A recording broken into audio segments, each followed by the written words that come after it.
Hello, welcome back to the video. അപ്പൊ നമ്മൾ കഴിഞ്ഞ വീഡിയോയിൽ അനോണിമസ് ലെറ്റർ എന്ന് പറയുന്ന ഭാഗമായിരുന്നു ഡിസ്കസ് ചെയ്തുകൊണ്ടിരുന്നത്. എന്താണ് അനോണിമസ് ലെറ്റർ, അതേപോലെ എന്താണ് അതിന്റെ ഫീച്ചേഴ്സ്, അതേപോലെ അതിന്റെ എക്സാമിനേഷൻ അല്ലെങ്കിൽ അനാലിസിസ്. സോ ഇന്നത്തെ video it's about disguised writing. So ഇന്നത്തെ വീഡിയോയിൽ നമുക്ക് എന്താണ് ഡിസ്ഗൈസ്ഡ് റൈറ്റിംഗ് എന്ന് പഠിക്കണം. അതേപോലെ തന്നെ എന്താണ് അതിന്റെ പേർപ്പസ്, എന്തുകൊണ്ടാണ് ആണ് ഹാൻഡ് റൈറ്റിംഗ് ഡിസ്ഗൈസ് ചെയ്യുന്നത്, അതേപോലെ തന്നെ എന്താണ് ഡിസ്ഗൈസ് റൈറ്റിംഗിന്റെ ഫീച്ചേഴ്സ് ഓർ ക്യാരക്ടറിസ്റ്റിക്സ്, അതേപോലെ examination or analysis of disguised writing. So നമുക്ക് ഡീറ്റെയിൽ ആയിട്ട് വീഡിയോയിലോട്ട് കിടക്കാം. സോ എന്താണ് ഡിസ്ഗൈസ്ഡ് റൈറ്റിംഗ് എന്ന് പറഞ്ഞു കഴിഞ്ഞാൽ a deliberate attempt to change the natural characteristics of one's own hand writing. അല്ലെ, ഡെലിബറേറ്റ്ലി എന്താണ് ഒരു വ്യക്തിയുടെ natural hand writing characteristics change ചെയ്യലാണ്. അതായത് എല്ലാ ഹ്യൂമനും എല്ലാ പേഴ്സണും എന്താണ് ഒരു നാച്ചുറൽ ആയിട്ടുള്ള റൈറ്റിംഗ് ഹാബിറ്റ് കാണും. ഓക്കെ, ഇതിൽ നിന്ന് വേരിയേഷൻ വരുത്തിയിട്ടാണ് ഡിസ്ഗൈസ് ചെയ്യുന്നത്. ഫോർ എക്സാമ്പിൾ, ഞാനിപ്പം എ എന്ന ലെറ്റർ എഴുതുന്നത് ഈ ഒരു സ്റ്റൈലിലാണ്. ഓക്കെ, ഞാനിപ്പോ ഡിസ്ഗൈസ് ചെയ്യാൻ വേണ്ടിയിട്ട് എന്റെ ഹാൻഡ് റൈറ്റിംഗ് സ്റ്റൈല് മാറ്റിക്കളഞ്ഞു. എങ്ങനെ? ഇങ്ങനെ എഴുതി. കണ്ടോ, ഇതാണ് ഡിസ്ഗൈസിങ് എന്ന് പറയുന്നത്. ഓക്കെ, എന്തുകൊണ്ടാണ് ഡിസ്ഗൈസ് ചെയ്യുന്നത്? അതാണ് അടുത്ത sentence. It is a wilful modification of person's natural writing for the purpose of. എന്താണ് പേർപ്പസ്? ഒന്ന്, concealing identity or to hide one's identity or change the appearance of original writing. എങ്ങനെ change ചെയ്യാം? ചിലപ്പോൾ change in style ആയിരിക്കാം. അതെന്താണെന്ന് പറയാം. എങ്ങനെയൊക്കെയാണ് disguise ചെയ്യുന്നതെന്ന് പറയാം. ചേഞ്ചിങ് സ്റ്റൈൽ ആയിരിക്കാം, ചേഞ്ചിങ് ഫോർമേഷൻ ആയിരിക്കാം. ഓക്കെ, എങ്ങനെയാണ് ചേഞ്ച് ചെയ്യുന്നത്? എന്തിനാണ് ചേഞ്ച് ചെയ്യുന്നത്? ഒന്ന് ഐഡന്റിറ്റി ഹൈഡ് ചെയ്യാനും അതേപോലെ തന്നെ ഒറിജിനൽ റൈറ്റിങ്ങിനെ ചേഞ്ച് ചെയ്യാൻ വേണ്ടിയിട്ട്, അല്ലെങ്കിൽ അതിനെ ഹൈഡ് ചെയ്യാൻ വേണ്ടിയിട്ട്. ഓക്കെ, സോ എന്തൊക്കെയാണ് ഇതിന്റെ പേർപ്പസ്? എന്തുകൊണ്ടാണ് ഡിസ്ഗൈസ് ചെയ്യുന്നത് എന്നുള്ളത്? ഒന്ന്, writing fictitious cheques and endorsing stolen cheques. ഇത് രണ്ടും എന്താണ്? ഇല്ലീഗലി ഒബ്റ്റെയിൻഡ് ചെക്സ് ആണ്. ഇല്ലീഗലി ഒബ്റ്റെയിൻഡ് അല്ലെങ്കിൽ ഇല്ലെജിറ്റിമേറ്റ് എന്നൊക്കെ പറയും. ഓക്കെ, അതായത് ഒന്നിക്കൽ എന്ത് ചെയ്യാം, ടെഫ്റ്റ് വഴിയോ അല്ലെങ്കിൽ അങ്ങനത്തെ എന്തെങ്കിലും ക്രൈം ചെയ്തിട്ടായിരിക്കും ചെക്ക് കൈക്കലാക്കിയത്. ആ ചെക്കിൽ എന്ത് ചെയ്യണം? പൈസക്ക് വേണ്ടിയിട്ട് അല്ലെങ്കിൽ ക്യാഷ് ഒബ്റ്റെയിൻ ചെയ്യാൻ വേണ്ടിയിട്ട് എന്ത് ചെയ്യാം? സൈൻ ചെയ്യാം. ഇത് ഒന്നാമത്തെ പർപ്പസ്. രണ്ടാമത്തേത് റൈറ്റിംഗ് അനോണിമസ് ലെറ്റർ. എന്തൊക്കെയാ അനോണിമസ്? കഴിഞ്ഞ വീഡിയോയിൽ പറഞ്ഞ പോലെ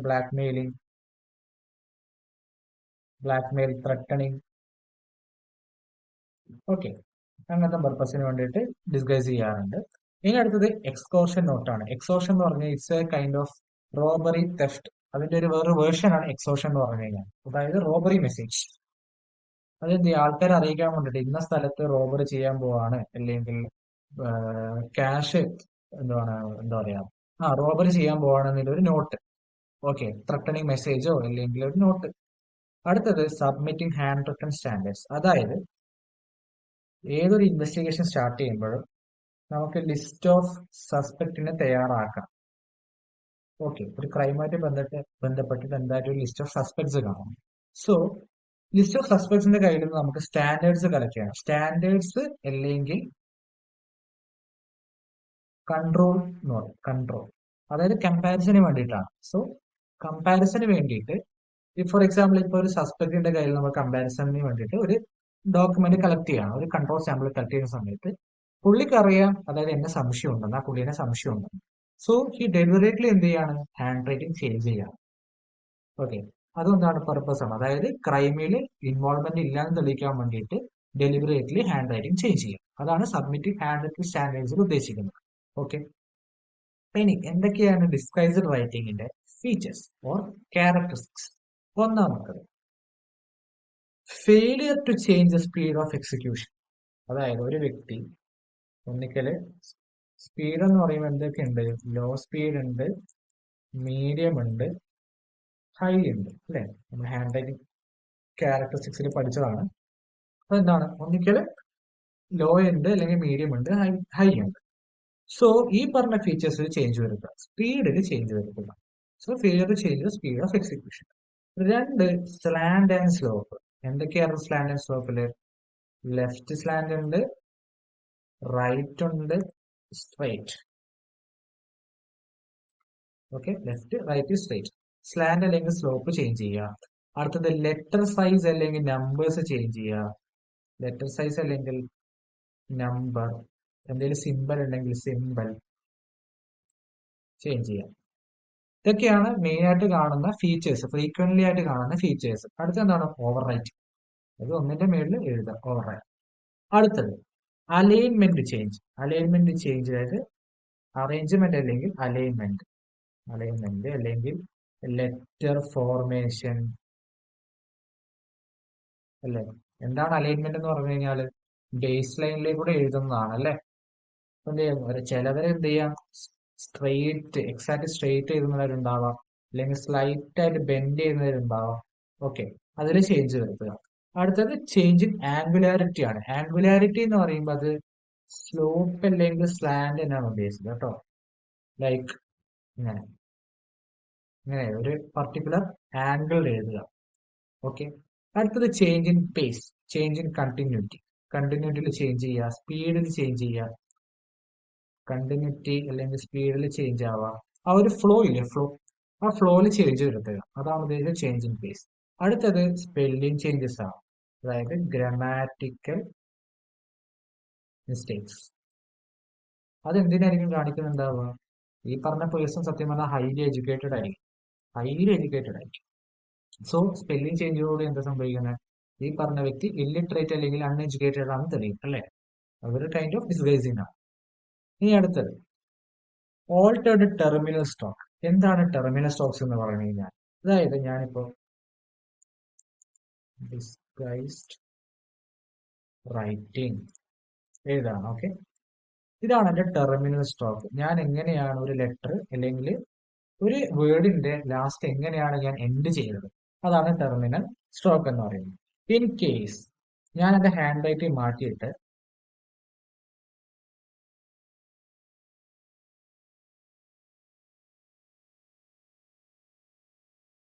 ഇപ്പൊ എന്താണ്, ഇതാണ് എന്റെ ടെർമിനൽ സ്റ്റോക്ക്, ചേഞ്ച് വരുത്തി, അത്ര ഉദ്ദേശമുള്ളൂ.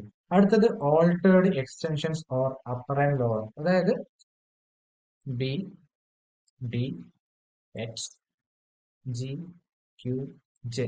ഇതെന്താണ്? ഇതാണ് അപ്പർ എക്സ്റ്റൻഷൻ എന്ന് പറയുന്നത്. ഓക്കെ, ഇതാണ് ലോവർ എക്സ്റ്റൻഷൻ എന്ന് പറയുന്നത്. ഇതിൽ ചേഞ്ച് വരുത്തുക, അത്രേ ഉള്ളൂ. ഇത് ഷോർട്ട് ആക്കാം, ലോങ് ആക്കാം. ഓക്കെ, ഇതിൽ ചേഞ്ച് വരുത്തുക. അടുത്തത് use of circular I dot or period. For example dietetics എന്നൊരു വാക്ക് പഠിച്ചിട്ടുണ്ട് ഇൻഡിവിജ്വൽ ക്യാപ്സ്റ്റിക്സിൽ, അത് ചേഞ്ച് ചെയ്യാം. അതായത് ഇപ്പൊ ഒരു പേഴ്സൺ ഇങ്ങനെ ആയിരിക്കാം ഐ എഴുതുന്നുണ്ടാവുക, പക്ഷെ എന്ത് ചെയ്തു, ചെറിയൊരു ഡോട്ട് ഇട്ടു, അല്ലെങ്കിൽ എന്ത് ചെയ്യാം, ടി ഇങ്ങനെ എഴുതി, ചേഞ്ച് വരുത്തി. ഓക്കെ, അടുത്തത് ചേഞ്ച് ന്യൂമറൽസ്. ഇനി അടുത്തത് എങ്ങനെയാണ് ഡിസ്ഗൈസ് റൈറ്റിംഗ് അനാലിസിസ് ചെയ്യുന്നത് നോക്കാം. എന്തൊക്കെ ബേസ് ചെയ്തിട്ടാണ്, എന്തൊക്കെ ഫീച്ചേഴ്സ് വെച്ചിട്ടാണ് ഡിസ്ഗൈസ്ഡ് റൈറ്റിംഗ് എക്സാമിനേഷൻ നടക്കുക നമുക്ക് നോക്കാം. ഒന്നാമത്തത് smooth unbroken strokes and rounded forms. Strokes എന്ന് പറയുന്നത് ഉദ്ദേശിക്കുന്നത് ലെറ്റേഴ്സ് അല്ലെങ്കിൽ നമ്പേഴ്സ് അല്ലെങ്കിൽ സിംബൽസ്, ഇതൊക്കെയാണ് സ്ട്രോക്കിനെ കൊണ്ട് ഉദ്ദേശിക്കുന്നത്.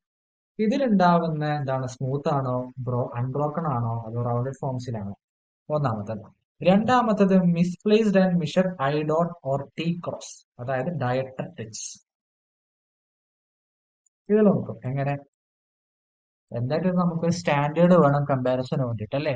ഇപ്പം ഇത് നമ്മുടെ ക്വസ്റ്റ്യൻ സാമ്പിൾ ആണ്, ഇത് കൺട്രോൾ സാമ്പിൾ ആണ്. ഓക്കെ, അപ്പൊ ക്വസ്റ്റ്യൻ സാമ്പിളിൽ, അതായത് നമുക്ക് ഡിസ്ഗൈസ് ആയിട്ട് കിട്ടിയ ലെറ്ററിൽ ഇങ്ങനെയാണുള്ളത്, പക്ഷെ കൺട്രോൾ സാമ്പിളിൽ ഇങ്ങനെയാണുള്ളത്, അതായത് ഡോട്ട്, സർക്കിൾ അല്ല ഡോട്ട്. അതായത് നമ്മൾ എക്സാമിനേഷന് വേണ്ടിയിട്ട് കൺട്രോൾ സാമ്പിൾ കളക്ട് ചെയ്യുന്ന പറഞ്ഞില്ലേ, അതിലൊരു പ്രത്യേകതയുണ്ട്. അതായത് ഇപ്പൊ സബ്ജക്റ്റിന് നോൺ ആണ്, ആ സബ്ജക്റ്റിന് സംശയമുണ്ടെന്ന്, ആ ക്രൈമിന് ഇൻവോൾവ് ആയതുകൊണ്ട് ഇവർക്ക് സംശയമുണ്ട്. ഓക്കെ, അപ്പൊ സബ്ജക്റ്റ് എന്ത് ചെയ്യും, എങ്ങനെ കൺട്രോൾ എടുക്കുന്നതെന്ന് അറിയാം. അതായത് ഒരു പേപ്പർ മെന്നെ ആദ്യം കൊടുക്കും, അതിനുശേഷം ഇൻവെസ്റ്റിഗേറ്റിംഗ് ഓഫീസർ എന്ത് ചെയ്യുന്ന വെച്ച് കഴിഞ്ഞാൽ ഒരു പാരഗ്രാഫ് അങ്ങോട്ട് റീഡ് ഔട്ട് ചെയ്യും. പാരഗ്രാഫ് റീഡ് ഔട്ട് ചെയ്യുന്ന സമയത്ത് സബ്ജക്റ്റ് അത് എഴുതും. ഓക്കെ, ഫസ്റ്റ് തവണ എഴുതുന്ന ഉറപ്പായിട്ട് എന്താണ്, there is a chance of disguising അല്ലെ, എന്തായിട്ട് ഹാൻഡ് റൈറ്റിംഗ് മാറ്റും. പക്ഷെ അതുകൊണ്ട് എത്ര തവണ കളക്ട് ചെയ്യും, ഒരു 6 to 10 ടൈംസ് വരെ, അല്ലെങ്കിൽ 6 to 10 ക്വസ്റ്റ്യൻ കൺട്രോൾ സാമ്പിൾ വരെ എന്ത് ചെയ്യും, കളക്ട് ചെയ്യും. ഓക്കെ, എന്തിനാണ് കളക്ട് ചെയ്യുന്നത്? കാരണം ഡിസ്കൈസിങ്ങിന്റെ പോസിബിലിറ്റി ഉള്ളതുകൊണ്ടാണ്. കാരണം 5ൽ കൂടുതൽ എന്തായിട്ടും ഒരാൾക്ക് ഡിസ്കൈസ് ചെയ്യാൻ പറ്റില്ല. കാരണം ഓട്ടോമാറ്റിക് ആയിട്ട് എന്ത് ചെയ്യും, പഴയ ഫീച്ചേഴ്സ് താനെ സബ് കോൺഷ്യസിൽ കയറി വരും. ഓക്കെ, അതുകൊണ്ടാണ് 6 to 10 ടൈംസ് വരെ ഈ പറഞ്ഞ കൺട്രോൾ സാമ്പിൾ കളക്ട് ചെയ്യുന്നത്. ഓക്കെ, ഇനി അടുത്തത് letter tapped illegibly towards the end of the words. അതായത് ടെർമിനൽ സ്ട്രോക്കിന്റെ കാര്യമാണ് ഇവിടെ പറഞ്ഞത്. ടെർമിനൽ സ്ട്രോക്സിന്റെ കാര്യമാണ് ഇവിടെ പറഞ്ഞത്, ടെർമിനൽ സ്ട്രോക്ക്. അടുത്തത് marked difference in pressure on up strokes and down stroke. അതായത് പ്രഷർ വേരിയേഷൻ ആണ്. പ്രഷർ വേരിയേഷൻ ആണ് ഇവിടെ നോക്കുന്നത്, up stroke and down stroke. നേരത്തെ പറഞ്ഞ പോലെ അപ്വേർഡ് ഡൗൺവേർഡ് പറഞ്ഞില്ലേ, എച്ചിന്റെതും ജിന്റെയും കേസൊക്കെ അതാണ്. ഇനി അടുത്തത് delicate pressure at beginning and ending of the stroke. അതായത് ബിഗിനിങ്ങിലെ പ്രഷർ, അതായത് ലെറ്റേഴ്സ് ഫോം ചെയ്യുമ്പോൾ അല്ലെങ്കിൽ ഒരു പാരഗ്രാഫ് സ്റ്റാർട്ട് ചെയ്യുമ്പോഴുള്ള പ്രഷറും എൻഡ് ചെയ്യുമ്പോഴുള്ള പ്രഷറും. ഇത് എൻഡിൻ്റെത്, ഇത് സ്റ്റാർട്ടിൻ്റെത്. ഓക്കെ, ഇതിന്റെ പ്രഷർ എങ്ങനെയാണ് വാരി ചെയ്യുന്നത് നോക്കും. ഇതൊക്കെ കൺട്രോൾ സാമ്പിൾ വെച്ചിട്ട് കമ്പയർ ചെയ്തിട്ടാണ് അവിടെ നോക്കുന്നത്. നമ്മൾ ഇപ്പം കൺട്രോൾ സാമ്പിൾ ഇല്ലാണ്ട് ഒരിക്കലും ഇത് കമ്പയർ ചെയ്യാൻ പറ്റില്ല, കാരണം നമുക്കത് തെളിയിക്കാൻ പറ്റില്ല. അടുത്തത് ജോയിനിങ് ഓഫ് ഇനീഷ്യൽ വേർഡ്സ്, അതായത് കണക്ടിങ് സ്ട്രോക്ക്. കണക്ടിങ് സ്ട്രോക്ക് അതായത് കേഴ്സീവ് ഉണ്ടോന്ന്, അതായത് എയും ബിയും കണക്ട് ചെയ്ത് തരുന്നുണ്ടാവും, ജിയും എച്ചും കണക്ട് ചെയ്യുന്നവരുണ്ടാവും, ഐയും ഓയും കണക്ട് ചെയ്യുന്നവരുണ്ടാവും. ഓക്കെ, ഇതൊക്കെ ഒരു ഇൻഡിവിജ്വൽ ഫീച്ചേഴ്സ് ആണ് ഇതിന്റെ അകത്ത്, കണക്ടിങ് സ്ട്രോക്ക്. കേട്ടോ, ഇതെന്ത് ചെയ്യും, കൺട്രോൾ സാമ്പിളുമായിട്ട് കമ്പയർ ചെയ്യും. അടുത്തത് വൈഡ് റേറ്റിംഗ് ആൻഡ് സ്പേസിംഗ്. അതായത് ഈ പറഞ്ഞ പോലെ ക്വസ്റ്റ്യൻ സാമ്പിളിലും കൺട്രോൾ സാമ്പിളിലെയും ലെറ്ററിന്റെ സ്പേസിംഗ് മാത്രമല്ല, പാരഗ്രാഫിന്റെ സ്പേസ്, ഇന്റർലൈൻ സ്പേസ് ഇതൊക്കെ നോക്കും. അതേപോലെ തന്നെ മാർജിൻ, എന്തോരം വിട്ടിട്ടാണ് ആൾക്കാർ സ്റ്റാർട്ട് ചെയ്ത് നോക്കും, സ്റ്റാർട്ടിങ് ആൻഡ് എൻഡിങ് അതൊക്കെ നോക്കും കേട്ടോ, സ്റ്റാർട്ടിങ് ആൻഡ് എൻഡിങ്. ഓക്കെ, അതേപോലെ മുന്നത്തെ വീഡിയോസിലൊക്കെ പറഞ്ഞിരുന്നു ഈ പറഞ്ഞ എക്സാമിനേഷൻ, അതായത് ഈ പറഞ്ഞതെല്ലാം കൺട്രോൾ സാമ്പിളിലും അതേപോലെ തന്നെ ക്വസ്റ്റ്യൻ സാമ്പിളും കമ്പയർ ചെയ്യുന്നത് പ്രിൻസിപ്പിൾ ഓഫ് കമ്പാരിസൺ വെച്ചിട്ടാണ്. ഓക്കെ, അതായത് ഈ പറഞ്ഞ പോലെ കണക്ഷൻ സ്റ്റോക്ക് വേറൊരു കണക്ഷൻ സ്റ്റോക്ക് മാത്രമേ കമ്പയർ ചെയ്യുള്ളൂ. ഓക്കെ, സോ ഇത്രയാണ് ഡിസ്കൈസ് റൈറ്റിംഗിൽ പറയാനുള്ളത്. Thank you.